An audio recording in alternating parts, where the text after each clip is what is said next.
Stephen McBee Jr. is having a hard time letting go of his ex, Calah Jackson. Although the pair seems to be officially over, the above first look at the McBee dynasty, Real American Cowboy Season 2, Episode 7, airing August 11, reveals that Stephen is still dealing the fallout of their split. In the video, we see Stephen putting away all of his pictures of Calah that were sprinkled throughout his ranch. In a confessional, the cowboy admits that he's struggling with the separation. "This is the longest it's been since Calah, and I haven't seen each other since we started dating," Stephen says. "Honestly, it's been hard as hell for me. My family has all their own stuff going on, so I can't really talk to them," he continues. "Now Calah and I's relationship is essentially over. It just feels like something's missing." When he says his family has their own stuff happening, he is likely referring to Jesse McBee and Ali Ventresca's upcoming wedding date, Cole McBee and his girlfriend Casey Atkinson's baby on the way, and his father Stephen McBee Sr.'s legal issues. Calah Jackson opens up about her breakup with Stephen McBee Jr. In Season 2, Episode 6, Calah reflected on her dynamic with Stephen after their fight at the Ozarks during Episode 5. Although the pair split in Episode 2, Stephen and Calah had been healing their relationship. But, according to Calah, the Episode 5 argument shut down any possibilities for reconciliation. "Everything that has happened at Lake of the Ozarks was really the final straw for me," she told a producer during the episode. "I know that I have given Stephen beyond the number of chances that I should have, and to be honest, I was really holding out hope that this weekend in the Ozarks would go well and that we would maybe be able to reconnect. But after this, there's no way," Calah continued. "I feel like I've been on so much, which is king crazy, given that I have sacrificed my life to be there with Stephen to support him." Calah then pointed out how she'd supported her on and off boyfriend as he navigated his dad's legal drama. "I've been the one who's been helping him through all of this," she declared. "He would cry to me every single day because he was so scared and stressed. Like, I know what it's like to have family going through this whole legal process, and so I just wanted to stay and support him." During the episode, Calah also completely moved out of Stephen's home, implying that the pair is over for good. Inside Stephen McBee Jr. and Calah Jackson's relationship today. In a recent interview with Briefing on Bravo, Stephen confirmed that he and Calah are no longer together. "We still talk from time to time, but I would say things are not great at this point," he admitted in the interview. "I think there's just been so much damage done that at some point, you just have to say, hey, I care about you as a person, and we had a great run and a great relationship at times, but there's just too many things to try and undo here. Too much damage done to try and patch up and repair," he continued. "I'd rather start fresh with someone new than go back trying to fix everything." The Montana sky, vast and unforgiving, mirrored the emptiness in Stephen McBee Jr.'s chest. Dust motes danced in the lone shaft of sunlight spearing through the grimy window of his ranch house, illuminating the task he'd set for himself. One by one, he took down the framed photographs, each a vibrant shard of a life he was actively dismantling. Calah, her laugh lines crinkling at the corners of her eyes in a sun-drenched field. Calah, her arms wrapped around his neck after a long day's ride, the scent of hay and her perfume a potent memory. Calah, perched on the fence post, sunlight glinting off her auburn hair, a fierce, independent spirit captured in a single click. He stacked them carefully, face down, on the worn wooden table, as if hiding them from his own gaze would somehow diminish their power. But their echoes remained, reverberating through the silent rooms. This was the longest it had been. Weeks now, since her car had pulled out of the driveway for the last time, her moving truck a phantom memory of finality. Weeks since he'd heard her voice, a melody that still played on an endless loop in his head. "Honestly," he mumbled to the empty air, the words feeling foreign and heavy on his tongue, "it's been hard as hell for me." He shoved a stack of photos into a cardboard box, the corners digging into his palms. The silence of the ranch, usually a comfort, was now a constant reminder of her absence. He longed for the sound of her laughter, the clatter of her boots in the kitchen, even the gentle hum of her phone vibrating on the bedside table.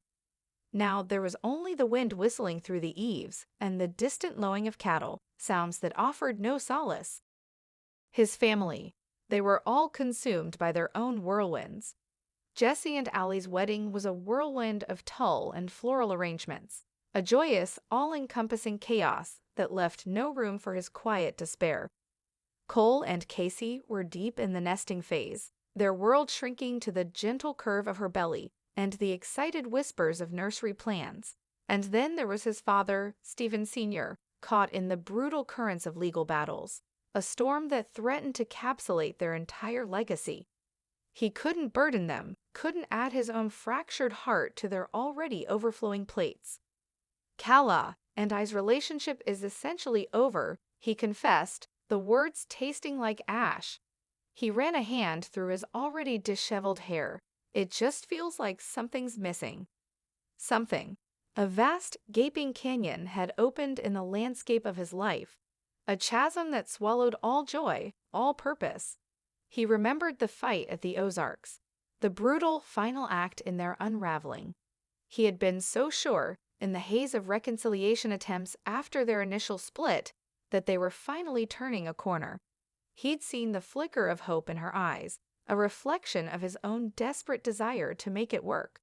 But the Ozarks, the sharp words, the accusations, the raw, exposed nerves.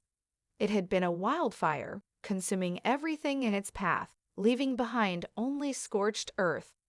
He sank onto the edge of his bed, the springs groaning in protest. He remembered Calah's words, delivered with a quiet, devastating finality. Everything that has happened at Lake of the Ozarks was really the final straw for me. Her voice, usually so vibrant, had been laced with an exhaustion that chilled him to the bone. He'd known, even then, that he had pushed her too far.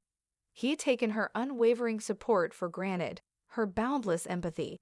She had been his anchor, his confidant, his emotional bedrock during the darkest days of his father's legal ordeal.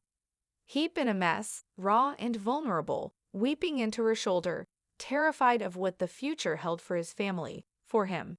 And she had been there, steadfast, reminding him of his strength, offering solutions, absorbing his pain. I know that I have given Stephen beyond the number of chances that I should have, she had told a producer, her words echoing in his memory, a self-inflicted wound. And to be honest, I was really holding out hope that this weekend would go well, and that we would maybe be able to reconnect. But after this, there's no way. No way. The words were a brand, seared into his soul. He had seen the quiet resignation in her eyes as she'd methodically packed her belongings, each item she removed from his home a nail in the coffin of their relationship. The empty closet, the vacant dresser drawers, the space on his nightstand where her books used to pile up. Each absence was a screaming void. He closed his eyes, replaying their conversations. I feel like I've done so much, she had said, her voice rising with a rare flash of anger. Which is f***ing crazy, given that I have sacrificed my life to be there with Stephen to support him. He flinched. She wasn't wrong. She had put her own life on hold, her own aspirations to be his constant. She had weathered the storm of his family's drama with a grace he didn't deserve. She had been the quiet strength in the eye of his personal hurricane. I've been the one who's been helping him through all of this, she had declared, a statement of undeniable truth. He would cry to me every single day because he was so scared and stressed. Like, I know what it's like to have family going through this whole legal process, and so I just wanted to stay and support him. The weight of her sacrifice pressed down on him, suffocating. He had taken her generosity, her boundless love, and chipped away at it, piece by agonizing piece, until there was nothing left but dust.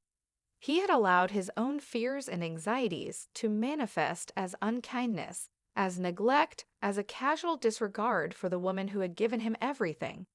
He remembered the interview, the one he'd given recently. The words had tumbled out, a bitter truth he was only beginning to fully comprehend. He and Calah, no longer together, a fact stark and unyielding.